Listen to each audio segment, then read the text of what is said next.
大家好，我是牛奶。小丹塔界内，玄空子三人去给大长老院通报关于联盟的事情以后，带来了一好一坏两个消息。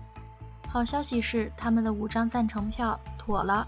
坏消息是3天后大长老院将会收纳一位新长老，而这位新长老也有投票权。很不幸的是，此次最有机会进入大长老院的是一位同样极其迂腐的老家伙侯老怪。更不幸的是，那个老家伙还跟药老不对付，只因药老年轻的时候，不管是样貌、实力还是炼丹水平，都是力压他一筹。玄一怒其不争地吐槽药老当年非要离开小蛋挞，药老闻言没敢开枪。玄一看着药老那苦笑不语的样子，心里很不是滋味，深吸了一口气后提出了自己的想法。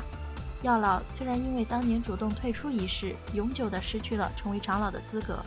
但他的徒弟萧炎却是有资格挑战侯老怪的，因为萧炎是丹塔冠军的同时，还是下一任丹塔巨头的候选者。现在的问题就是萧炎有没有这个实力能斗得过那侯老怪，毕竟那个家伙可是当年差一点便能将药城的丹会冠军名头给顶下去的人。既然都说到实力了，萧炎将不再沉默，问起了那老怪能炼制出几色丹雷的丹药。玄空子想了想，最终给出了9色丹雷的答案。注：这里的丹药默认为能引来9色丹雷的8品丹药哦。这就意味着，如果萧炎想要获胜，就必须得炼制出9品丹药。小贴士：9品丹药分为宝丹、玄丹、金丹，9品之上就是地丹了。药老有些担心萧炎对上那老怪会在经验少上吃亏，萧炎却是想要试上一试，毕竟只有迎战才有机会获胜。再说了，现在的他灵魂境界已经正式跨入那天境之中，就是比起药老这些拥有着极老辈分的老一辈，都是丝毫不输的。3天后的清晨，长老选拔正式拉开序幕。萧炎他们一路走向广场时，遇到了不少前来给药老打招呼的人，当然也遇到了同药老不对眼的侯老怪。萧炎在看到那顶着五短身材、自觉7场3米的瘦小老头时，思维突然跑偏到了这个老头跟他的姓氏还挺搭。注：侯与猴同音，这里指侯老怪像猴子。侯老怪内涵药老还活着呢，当年走的时候不是很潇洒吗？如今又舔着个脸回来竞选长老，真是没骨气。药老闻言不怒反笑，表示自己不是来参加竞选的。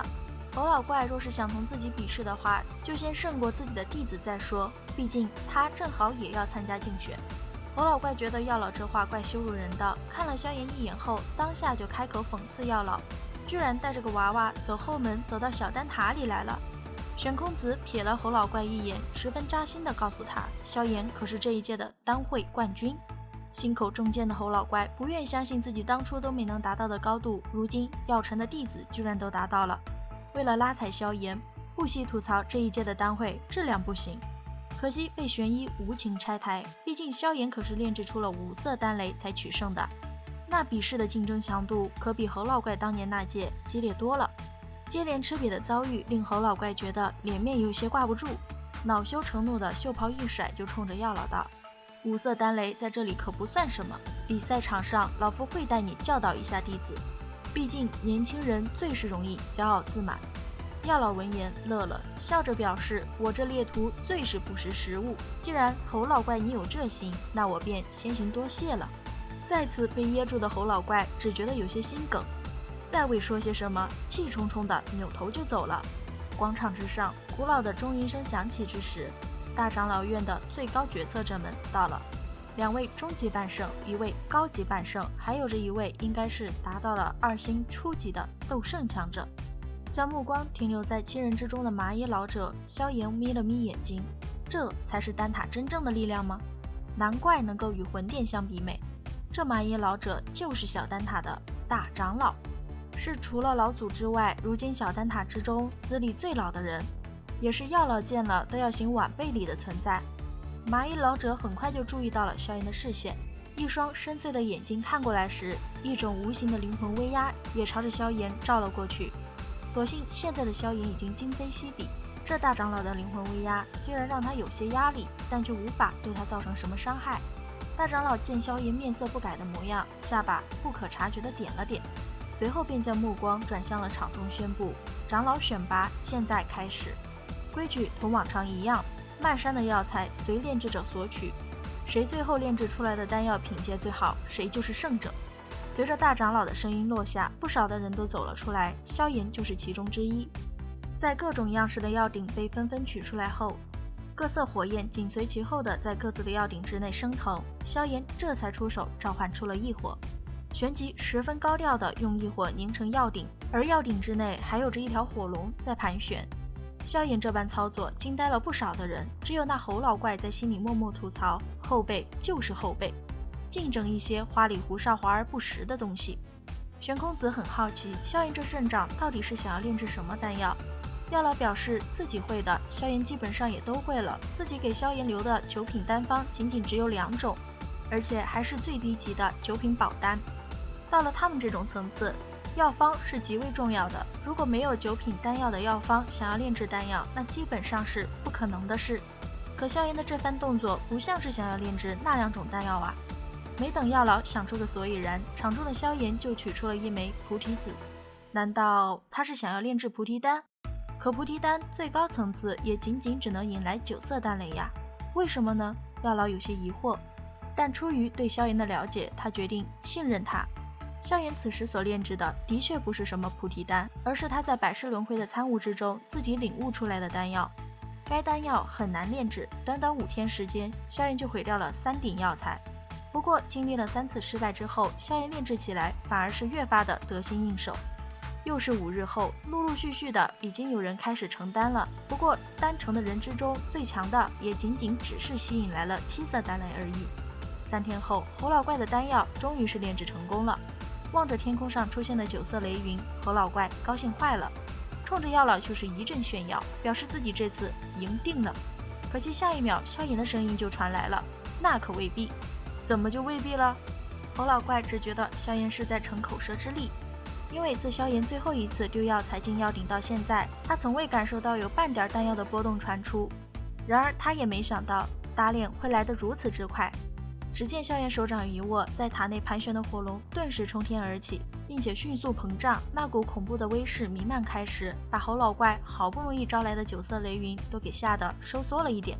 侯老怪见自己的雷云受到影响，当即就怒吼萧炎到底想干什么。萧炎闻言只冷着一张脸，说出了聒噪2字，就将侯老怪给震得体内气血一阵翻涌。意识到萧炎完全拥有能一掌拍死自己的实力之后，侯老怪老实了。而萧炎这边手印不断变换间，正控制着火龙凝丹，伴随着那自火龙体内传出的波动越来越强烈，天空上开始凝聚出黑色的雷云。黑云弥漫间，那侯老怪头顶的9色雷云却是飞速的收缩了起来。身着麻衣的大长老认出来了，那正是力量比起9彩丹雷不知道强悍了多少倍的黑魔雷。黑魔雷降下之时，萧炎手指一弹，就是5道金光闪过，赫然便是那能够吸收丹雷的天妖魁。可惜萧炎这次偷鸡不成蚀把米，以前无往不利的天妖魁们在接触到黑色雷霆的一瞬间就都变成了飞灰。一下子痛失5名得力助手的萧炎脸都绿了，深吸了一口气后，一个飞身就是一拳轰在了那最后一道雷霆之上。短暂的寂静之后，一股可怕的毁灭风暴顿时以1人1雷为中心席卷开来。侯老怪头顶之上的那片9彩丹雷也是直接被这种可怕的风暴瞬间撕裂成一片虚无。望着那一下子便是空荡荡的天空，场中好多人的下巴都快掉到地上了。身着麻衣的大长老此时才悠悠地同他那几位老伙伴们说，萧炎的真正实力是1星斗圣初期。闻言，一位长老发出了感慨，如今选拔之事结局已定，联盟的事恐怕也是板上钉钉了。大长老听到这话，沉默了一会儿后表示，联盟固然有违丹塔规矩，但必要时行必要事，塔规，有塔才有规，若是连塔都没有了，还谈什么规？魂殿势强，而且在其身后还有着一个魂族，丹塔想要生存，寻找盟友有问题吗？萧炎应接下最后一道黑色雷霆之后，天空上的厚厚黑云逐渐散去。就在黑云彻底消散的那一刻，火龙突然仰天咆哮，随后就炸开了。在那些4色的火焰遮掩下，火龙体内突然窜出一道流光，飞速对着天际窜去。想走？大笑间，萧炎身形一闪，就朝着那道流光抓去。眼看着自己要被抓了，那流光陡然膨胀，旋即化为一头体型极为庞大的狰狞巨兽，就是一爪朝着萧炎拍去。拳掌相碰的一瞬间，那巨兽就惨叫着倒飞出去了。萧炎看着那惨叫的巨兽，微微一笑，旋即再度追上前去。见到萧炎追来，那巨兽体内再次爆发出强烈光芒，而其身体却是飞速缩小，只一眨眼间便是化为了另一个萧炎。看着眼前跟自己长得一模一样的人，萧炎只觉得有趣，忍不住笑着摇了摇头后，萧炎不准备再同他纠缠了，以雷霆之势将其锁住后，指尖轻点其额头，就将他重新变回了丹药。选拔至此已经接近了尾声，萧炎炼制的菩提大还丹品质属于九品宝丹，功效则是在菩提丹原本能够增幅突破半圣的成功率上增加了2倍。侯老怪炼制的研磨清玄丹品质上属于9色丹雷的8品丹药，功效则是能令修炼火属性斗气的人有几率促使斗气变异。综上不难看出，菩提大还丹无论是品质还是功效都是远胜于研磨清玄丹的。待得萧炎与侯老怪将丹药呈上前，交由大长老检验并核查药性之后，大长老正式宣布，这场选拔的最后胜者是萧炎。